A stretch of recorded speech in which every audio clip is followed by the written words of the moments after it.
This is the second video that's been put together, and again this is just a whole chop up of all the stories that we were doing as we were doing them.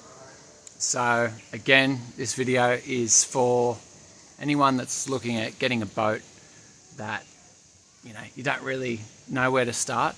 It seems pretty higgledy-piggledy. It is higgledy-piggledy. There's a few reasons. Boats just are that way.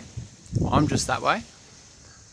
There's a lot to do, and where we were staying, we were living in the van, so we basically, after we sold the business, we drove up to Darwin to work on the boat. So we sold our stuff down there, moved up, and we were living in the van in a caravan park, which was the most economical, and it was only about 10 k's away from where the boat was kept in the yard. So it was near an industrial area as well, which meant that on my way to and from, I could pick stuff up. In this video, I'm on the electric skateboard, which I got from a mate in Sydney, and then I ended up killing that, as you'll see. It was, I got most of the way there, which was good, but getting home was a bit of a bastard. Ended up getting a bike after that, but yeah, you'll see how that all sort of came about. The reason why the videos, the main reason why all the videos are so chop and change is because a lot of the time, in these first few especially, I'm going through testing things, and as I'm trying to work out what works and what doesn't, and what we need parts for and what we don't need parts for, I've sort of got limited resources because we're quite a way away from everything. Darwin's a bit of a hole, so to speak, in the sense that you don't have ample parts on hand. So it takes a long time to sort of go around, and because Lawsy was living in the van with the kids, I couldn't just take the van and go driving around for 2 hours trying to find all the places on what had each specific part. Or even not, if it was a specific part, a part that would suffice as a replacement to what was already there. So when I was going through the jobs, I wasn't really able just to go, oh, it's a thermostat, sweet, jump in the car, go for a drive around town, pick up a thermostat, come back and fix it. I'd end up hitting a wall, then move on to the next job, hit a wall, move on to the next job. And as I was doing this, I was writing lists on all the things that were needed, because ducking off to Bunnings or off to a plumbing supplier or an electrical supplier wasn't really a luxury that we had at this point. You can do it a hell of a lot more economical or efficiently, I should say, than what we did. If you had a second car, we didn't have that. So it did make it take a lot longer. So the video will go from, and this whole little set of videos, it basically goes, I try and troubleshoot an issue and try and get it to work, and then when I run up against a wall, I'll move on to something else and to try and get that to work. And if I can't get that to work, I'll move on to something else. So it's very chop and change, but I do assure you everything comes together at the end through multiple trials and errors, stuff ups on my part. I'm really good at that. And then eventually we found the solution that led us to getting to this beautiful place. We're in Marina del Rey in Indonesia at the moment, which wasn't part of the original plan. But yeah, so these videos, it's not a cinematic masterpiece, it's not meant to. It's literally, we had a lot of, I was taking a whole lot of Instagram and Facebook stories and updating all our mates and family from back at home, so they were able to sort of keep abreast of what was happening, and also it's a good log for us to be able to look back on how we did what and what's where, and it was always handy having the phone. I always had my phone on us, so I was either looking up things, or if something was in a hard to reach area, I'd take a video of it in that hard to reach area, have a look at it. I've gone through and tried to minimise them, because that's a whole lot of minutes of me with this phone, behind a fridge or underneath a little compartment that I can't see. So this was sort of like my go-go gadget eyes.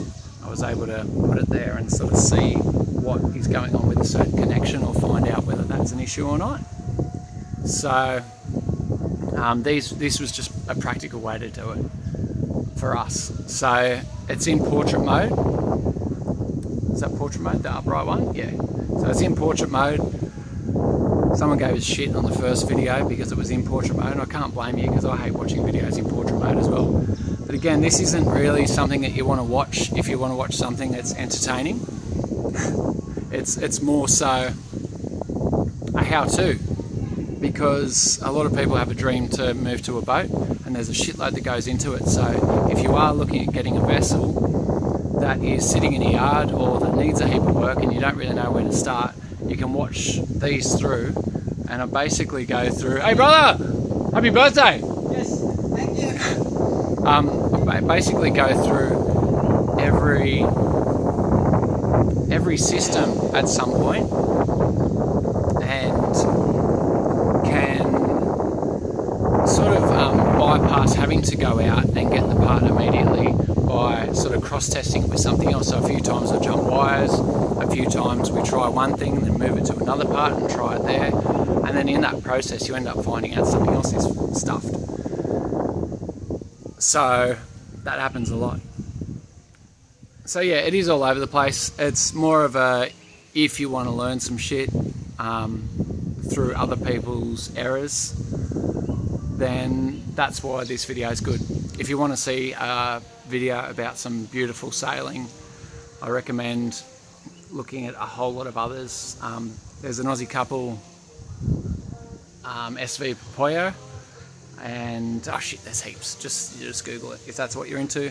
But this is how to move to something that you have no idea where anything is or what anything does or how it functions or how to troubleshoot, and you can see my thought process, which is far from ideal, but I end up getting the job done in the end, luckily. And you'll see all the little hiccups made along the way. Probably be able to save yourself a shitload of time, save yourself a lot of money, and if you watch these through, there's bound to be, you know, at least 20 things. We ended up probably hitting maybe 3 months worth of work all up. So this is just the second video on it all. So I'll do a little intro like this at the start of each one to run through what they're through, and then also just check the comments, because they'll at the top, to save you having to go through all of them again and watch all this. You'll be able to see what items we're sort of working through in each vid. I tried to get the vids pretty short, but there's a lot there. So I know it's about 15-20 minutes worth of fumbling through a boat, trying to get it to work and trying to get in the ocean and experience what it's like to be living at sea self-sufficiently again. There's a lot that goes into it, as you'll see. So yeah, enjoy. That beautiful glow. Lovely yellowy orange. Oh, who's back? Hey, Lolsey. Lolsey's been gymming it. What are you making? Gonna do coffee. This is a cool little coffee contraption that we got. Yeah. And we are, how's the session? Good? Kitties are asleep. We had a good night's sleep last night. But I'm about to go to the boat. This is what we need for Cosmos today. We're putting in a new thermostat, so that's that. That's the old one. That can go away. We need this case. Going to take the board, courtesy of Dom, because obviously this van needs to stay here. Kids are asleep in it, and it is also our home. So where Cosmos is about around 10 k's away. So I'm going to take this puppy. We'll see how it goes today. Ooh, don't think I'm going to get caught this time. Here we are, on the way to Cosmos. The only way to travel. It's pretty good. I had a false start this morning. I got out and had a flat tyre on here, believe it or not. Lucky there's a boat, a second-hand boat sale place opposite us. So got to borrow their air compressor, got a little pump up. And I think it's Trip's been a lot faster than what I thought. Just got to speak with one of Zena's friends' dads, whoop, which has been nice. Keep me company on the little morning travel. And we'll probably be at Cosmos in about 15 minutes at this rate. Yo! And look at this, we're at the nice little coastal front now. It's been a mad little trip. This is the infamous Bay of Fannies, Fanny Bay in Darwin. Last time Cosmos was in the water was when I sailed back from Indonesia, all the way over there, over a few horizons, maybe not too far really. Darwin's very close to Malacca, which was the island we sailed from, probably about 10 horizons away that way. But this bay here is protected from the southeast. There weren't many boats here when we first got here, but it's starting to fill up. Everyone's in the drink, everyone's test sailing, because now is the season where all the Darwiners, or everyone in the tropics, takes off. Yeah, because the cyclone season runs from like November to the end of April officially, and then after that insurance will cover you for being in the water, because there's a less chance of a cyclone, significantly less chance of a cyclone. They can still happen, but it's very rare. And everyone gets out here and just sort of sails around, make sure their rigs and everything good, because from this point in Darwin, if you go east, there's not too much. You got Gove, and then you go across the top, and then you're on the Queensland side of Australia. And if you go west from here, you're going along the Kimberleys, which is our direction. But yeah, there's a whole lot of nothing, so everyone wants to make sure their boats are in good nick. So Fanny Bay is a good spot where you just park your boat up and yeah, make sure everything's in top nick before you take off. We've done good up to this point. It's only been half an hour to get from the caravan park to here. But the problem is, well, there's two problems. This keeps on disconnecting.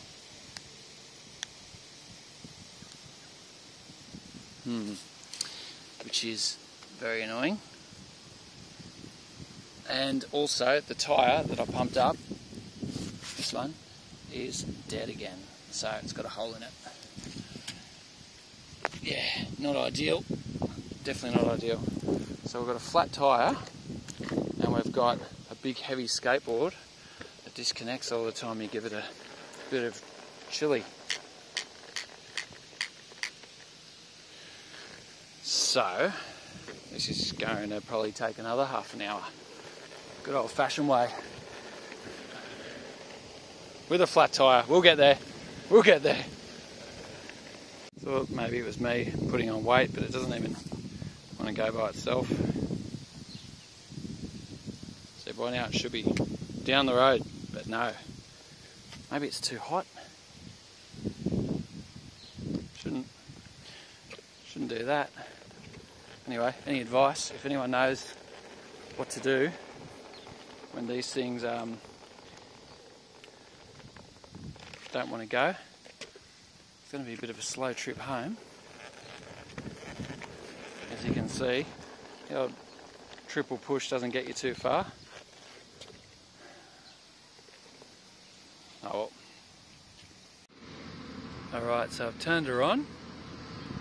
It's on there. As soon as I give it to it, it disconnects. So then I turn it on there again.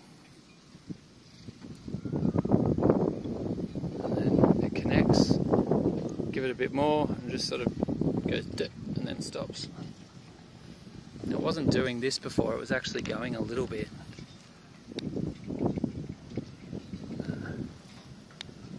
So if I turn this on, turns on there, give it some, and that's it. Disconnect. I thought I gave these a good spray before I left. Doesn't seem too bad, but it's super stiff. all the ratchets, same as all the tools. Having a bit of a morning where things sort of aren't really working out for us. I tried to get a few little scooter repair places, but no, that's to no avail, so we've left that. Our next job, we've got the battery connected here, that spare battery. Taking the old one out, got that connected. What we're going to be doing this morning is trying to find the source of an oil leak that we've had for a long time in this starboard engine. I just sort of want to get it sorted out. Just having leaking oil isn't ideal. See down there, underneath, that's where it leaks, under there. In itself is in nice condition. It's just this leak, I don't know whether you can see it underneath there. It fills up this little well down here. The suspect part is at the bottom of the engine, just between the sump and the main part. So to fix that, if that's where it actually is, we're going to have to lift the whole engine up. To do that, we can use the topping lift up there, or we might just get a bit of timber across here, get a block and tackle and lift the whole engine up. That'll allow us to get under there and replace a gasket. But first, the reason why we connected that battery up is so we can start the engine. I'll give it all a good clean now, start the engine, and then we'll look for the leak and try and find where it comes from. So I need to turn her on for a little bit. Obviously it's out of the water, so we'll need to run the cooling hose there into a bucket of water out there to make the engine think it's in water. Even though it's a windy day, our batteries still just aren't holding charge. Ooh. Oh. Haven't seen that before. The wind generator's doing its thing. Might be an issue here with the connection. So this is an isolator switch, or these are the isolator switches. They connect the battery to the main system of the boat. Yeah, we are running into a lot of little, yeah, look at that, battery's gone skis. So what I'm going to do, I'm going to cut this plug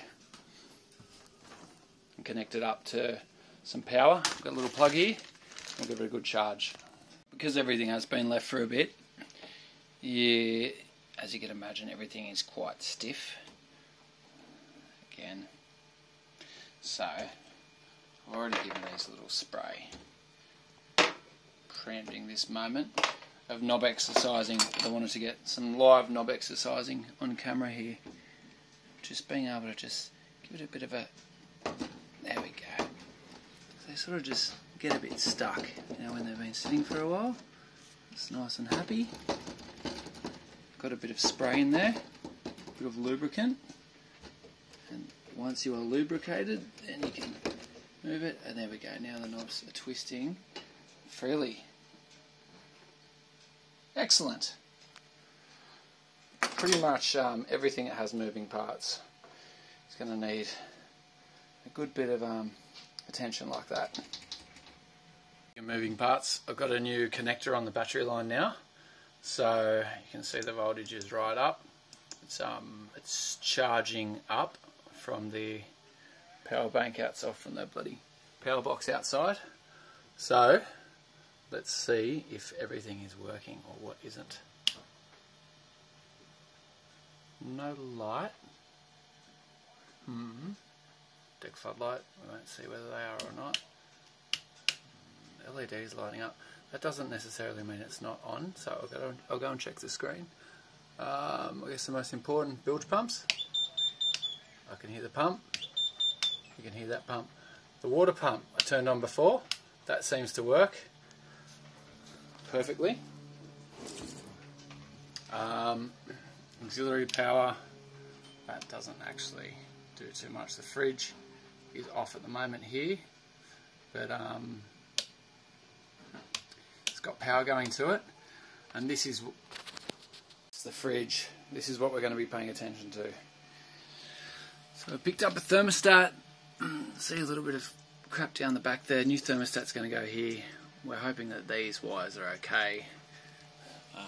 We've changed the control module, which is here. I kept referring to as a computer, because you know it's got chips and whatnot in it. The compressor we think is okay, so that is this morning's job.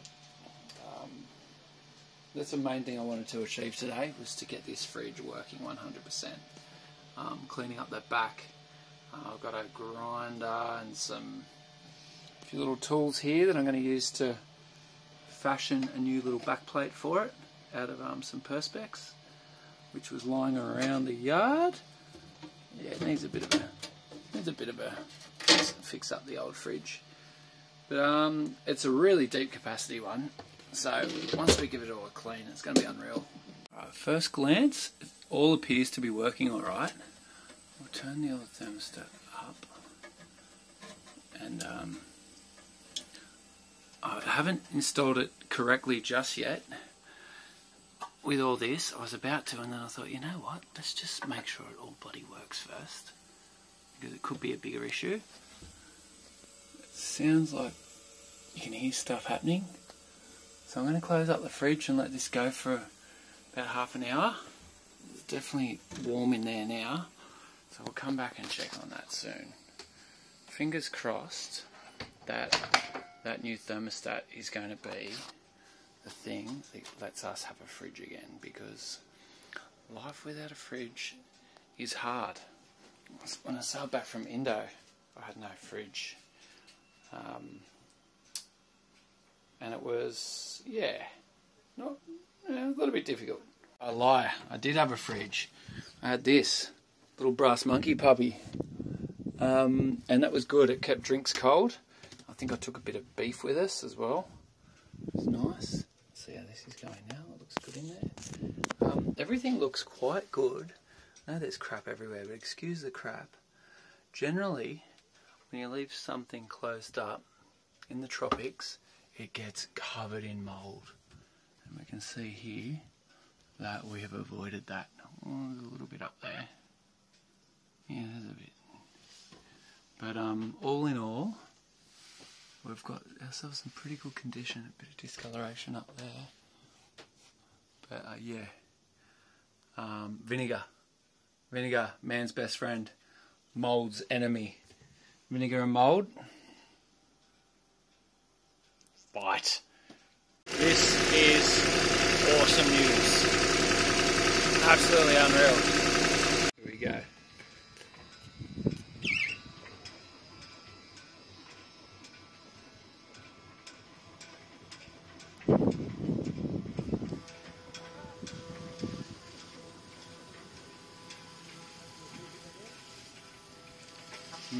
So I couldn't get it started. Starboard engine, first go, lovely. Port side engine, it just wasn't happening. Didn't know what was going on. The mechanic here, he's an absolute legend. He tried heaps of things. Fuel, I was having problems when I was coming back from Indo, and I put it down to the fuel line, because I could always fix it by taking the fuel hose off, putting an oil pump down it, and sucking it, like sucking all the fuel out of the line. And then it seemed to work after that, so I thought it was just like I just had a blocked fuel line, or my fuel was crap. So I put this stuff in it here. Very good stuff. I'll post another video of how good this shit works. I think it could be better than Fuel Doctor. Have a look on the next one, I'll show you. But yeah, so we found out what it was. It wasn't the fuel at all. The problem actually was he took the air filter off, put his hand over it, there was no suction on the air filter, so we thought there might have been like something must have been seized or stuck, given it's been sitting for a while. He reached inside. After I turned it on, he tried some Start You Bastard, which is what it's actually called. It's an instant start product. Very good, by the way. But it didn't work in this case. Thought there was water in this part, which wouldn't have been good. There's the spark plugs there.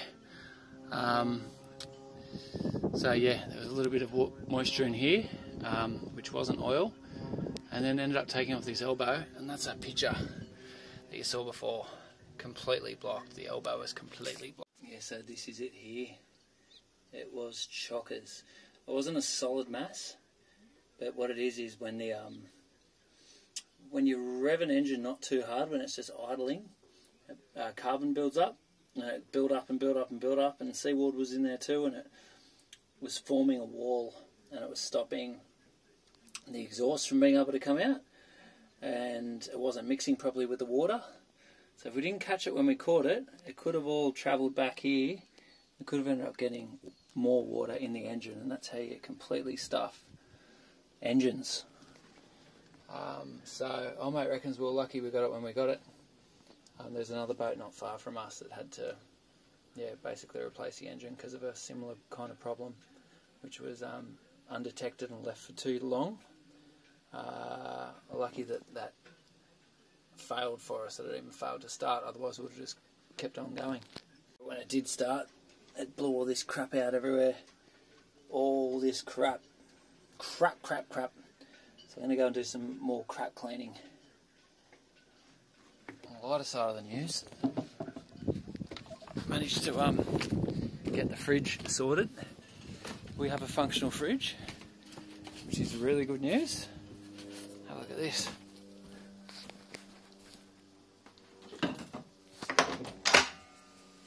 Whoa, can you see that cold?